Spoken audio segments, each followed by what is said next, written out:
Narendra Modi, Narendra Modi, Narendra Modi, Bharatiya Janata party, Bharatiya Janata party, जय महावर, जय महावर। देश में नरेंद्र मोदी सरकार के 9 साल बेमिसाल ऐतिहासिक कार्य पूरे हो चुके हैं, जिसको लेकर भारतीय जनता पार्टी का हर एक कार्यकर्ता, हर एक मंत्री जनता के बीच जा रहा है। उनकी जन जितने भी कार्य उनको जनता के बीच बता रहा है। हमारे साथ आज मुख्य सचेतक दिल्ली विधानसभा प्रतिपक्ष और गोंडा के लोकप्रिय विधायक अजय महावर मौजूद हैं, जो भजनपुर जो यमुना विहार सीट है ब्लॉक में आज दौरे के दौरान 9 साल बेमिसाल लोगों से बात कर रहे हैं। विधायक जी, सबसे पहले बात करेंगे 9 साल बेमिसाल, क्या कुछ कहेंगे, क्या कुछ रहा?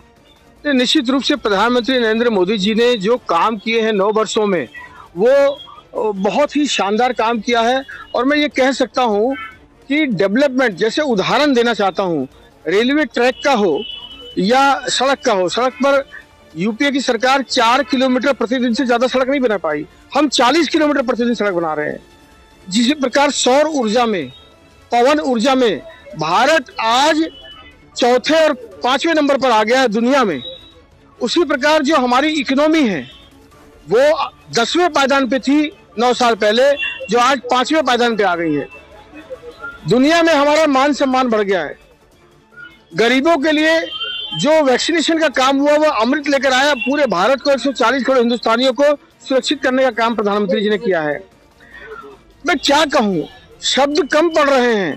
प्रधानमंत्री जी ने हर एक क्षेत्र का, नॉर्थ ईस्ट जो भारत से कटा हुआ हिस्सा हो रहा था, आंदोलन चल रहा था, पूरा शांत है। जम्मू कश्मीर में आतंकवादी घटनाएं समाप्त हो गया, G20 वहां हो रहा है। पूरे भारत का गौरव G20 के माध्यम से विकसित देश जिसके प्रतिनिधि के तौर पर आएंगे और उनका नेतृत्व भारत करने वाला है। ये सब गौरव के क्षण हैं।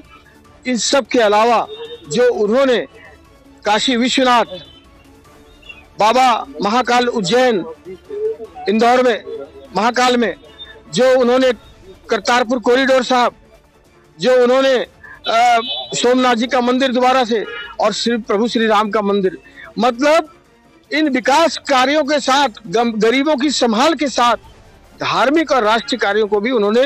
और अभी आपने देखा दुनिया के सबसे बड़े लोकतंत्र में नई संसद भवन अगले 50 सालों का विजन लेकर के 800 से ज्यादा सीटें, 880 सीटें लगभग उसमें बैठने का प्रोविजन किया गया है, क्योंकि 2026 में पुनः परिनिर्वाचन के द्वारा सांसदों की संख्या उतनी होने वाली है।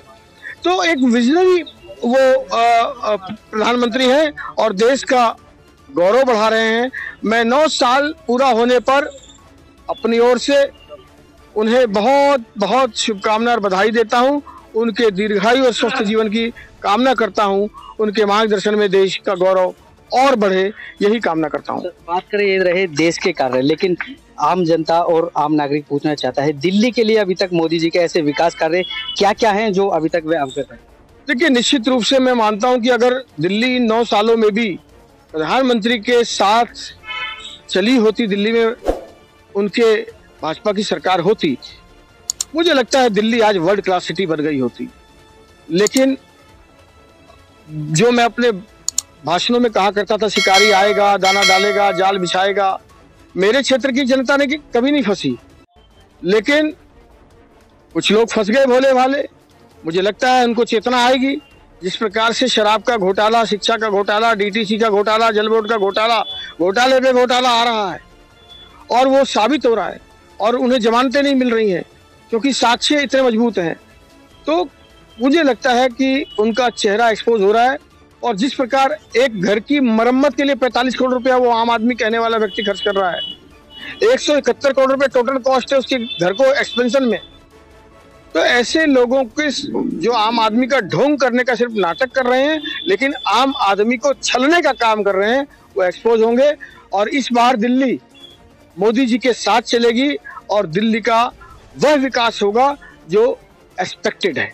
बात करें, विपक्ष एकजुट हो रहा है और लगातार मोदी पे हमला कर रहा है कि केंद्र में जब से मोदी सरकार आई है महंगाई बढ़ी है, पेट्रोल बढ़ा है, डीजल बढ़ा है। इस पर मोदी सरकार नहीं बोलती, लेकिन अपने कार्य मैं बोलता हूं ना, मैं उनका सिपाही हूं, मैं बोलता हूं। आप बताइए, रसिया यूक्रेन के युद्ध के बाद क्या स्थिति पूरी दुनिया की बनी हुई है? अमेरिका की हालत हमसे ज्यादा पतली है। ब्रिटेन की हालत, रशिया की हालत हमसे ज्यादा पतली है। हमने तो अभी आपने देखा होगा राहुल गांधी की भारत जोड़ो यात्रा में उनके सिपह सलार जो रिजर्व बैंक के गवर्नर हैं रघुराम राजन, उन्होंने कहा कि 5% से ज्यादा जीडीपी ग्रोथ हो जाएगी तो मैं बहुत बड़ी अचीवमेंट मानूंगा। यहाँ तो 7% से ज्यादा हो गई। अब वो क्या बयान देंगे क्या? इन विपरीत परिस्थिति में देश को संभाल के रखना, इंटरनेशनल जो ये विपदा आई है युद्ध काल की, उसमें इस देश को संभाल के रखना और उसकी जीडीपी फिर भी ग्रोथ करना, टैक्स कलेक्शन में ग्रोथ होना, डेवलपमेंट में ग्रोथ होना और मान सम्मान तो आपने देखा है। भारत के 25,000 बच्चे यूक्रेन में फंसे हुए थे, एक बच्चे के साथ मिसहैपनिंग नहीं हुई। ये गौरव है देश का। और युद्ध रोका गया 2 दिन तक सिर्फ इसलिए क्योंकि प्रधानमंत्री का कुशल नेतृत्व था। और बांग्लादेश, श्रीलंका, पाकिस्तान, इनके बच्चे भी हाथ में तिरंगा लेकर के वापस आ पाए, ये भारत का गौरव उन्होंने बढ़ाया है। तो महंगाई मैं नहीं मानता बड़ी नहीं है, पर विश्व के परिदृश्य में देखिए, युद्ध काल के परिदृश्य में जो यूक्रेन रशिया चल रहा है, उससे इन्फ्लेशन जितना होना चाहिए था उस पर फिर भी बहुत कंट्रोल है। और अभी तो दलहन और तिलहन अभी कल आज के अखबार में पढ़िए, कल के में और नीचे आया है। और हम कहीं ना कहीं और गैस के रेटों में भी कटौती कर रहे हैं। प्रधानमंत्री बहुत संवेदनशील हैं और वो निश्चित रूप से इन विषयों को समझते हैं और हमारी सरकार जनता के प्रति समर्पित सरकार है और निश्चित रूप से इसका ध्यान रखेगी। विपक्षी लगातार फिर भी हमला कर रहे हैं, कह रहे हैं अगर सरकार के खिलाफ कोई जाता है तो ईडी, सीबीआई इनसे घेर लेते हैं, फिर उसके बाद बोलने का मौका नहीं देते। मुझे तो लग रहा है कि आज आप ज्यादा मुझे घेरने में लगे हुए हैं। लेकिन संदीप जी, ये बात ठीक है कि विपक्ष अपना काम कर रहा है। जो गुनहगार होगा सजा तो उसी को मिलेगी और जो ठीक होगा।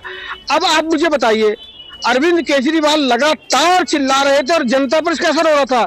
अजी हमें, अगर हम पर कोई साक्ष्य है तो गिरफ्तार करके दिखाओ सिसोदिया को, गिरफ्तार करके दिखाओ सत्येंद्र को, अगर हमने कोई गलती की है तो इनके पास कुछ है ही नहीं, गिरफ्तार कर नहीं सकते।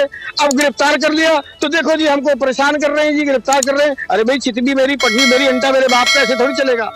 अगर आप सही होते तो आपको कोर्ट से जमानत मिल जाती। गंभीर टिप्पणी की है हाईकोर्ट ने और मोस्ट कल्प्रेट बताया है सिसोदिया सत्येंद्र जैन को। हवाला कांड के तार जुड़ चुके हैं, सरकारी गवाह भी आ चुके हैं जो उनके साथी थे और निश्चित रूप से ये जेल से बाहर आने वाले नहीं है। और मैं आपके चैनल के माध्यम से दुनिया को बताना चाहता हूं कि जांच की आग सांप जी तक, सर जी तक पहुंच चुकी है और 1 साल के अंदर मुझे लगता है सर जी भी गिरफ्तार हो जाएंगे और मजबूत साक्ष्यों के साथ होंगे। हमारे साथ यमुना विहार मंडल अध्यक्ष मौजूद है, उनसे बात करेंगे। क्या 9 साल में गोंडा का विकास हुआ है? देखिए, निश्चित तौर पर पिछले 5 साल जो दूसरे पार्टी के विधायक हमारे बीच में रहे, उन्होंने मुझे लगता नहीं कि कुछ करा है। अगर करा होता तो आम आदमी पार्टी के विधायक रहते हुए जब उनकी सरकार आई तो क्या कारण था कि उनको लोगों ने रत्ता बताकर और मेरे भारतीय जनता पार्टी के विधायक को चुना। तो इससे तो साफ होता है कि दूसरे पार्टी के व्यक्ति ने कुछ काम नहीं करा। और जिस दिन से मेरे पार्टी के विधायक अजय महावर जी विधानसभा में यहाँ पे आए गोंडा में, उसके बाद लगभग 1.25 साल का हमने पहले दंगा झेला और फिर कोरोना काल झेला। उसके बाद से जब से चीजें सामान्य होने लगी, लोगों ने लगातार, विधायक जी ने लगातार क्षेत्र का दौरा करा और जहां जहां पर जरूरत लगी, पार्कों में, गलियों में, लाइटों को लेकर जो भी डेवलपमेंट के जहां भी काम नजर आए, कोई भी जरूरत महसूस हुई, उसको लगातार उन्होंने आगे बढ़कर करा है। और आपने देखा ही होगा, आप हर जगह उपस्थित रहते हो संदीप जी, कि हर हफ्ते 10 दिन में हम लोग, मैं अपने यमुना विहार वार्ड की बात करूं तो लगातार नारियल फूट रहे हैं। नारियल फूटते कब है? जब डेवलपमेंट होता है, जब कई पार्कों में काम हो रहा है, कई गलियां बन रही है, कई नालियां बन रही हैं। तो निश्चित तौर पर 2020 के बाद में गोंडा विधानसभा में जबरदस्त तरीके से ट्रिपल इंजन की सरकार काम कर रही है। ये सुना आपने, ये थे भारतीय जनता पार्टी के सिपाही जिन्होंने बताया कि किस तरीके से जो मोदी सरकार के 9 साल है बेमिसाल हैं और ऐतिहासिक रूप में उन्होंने काम किया है। कैमरामैन सुनील के साथ संदीप कुमार, तेज समाचार, दिल्ली।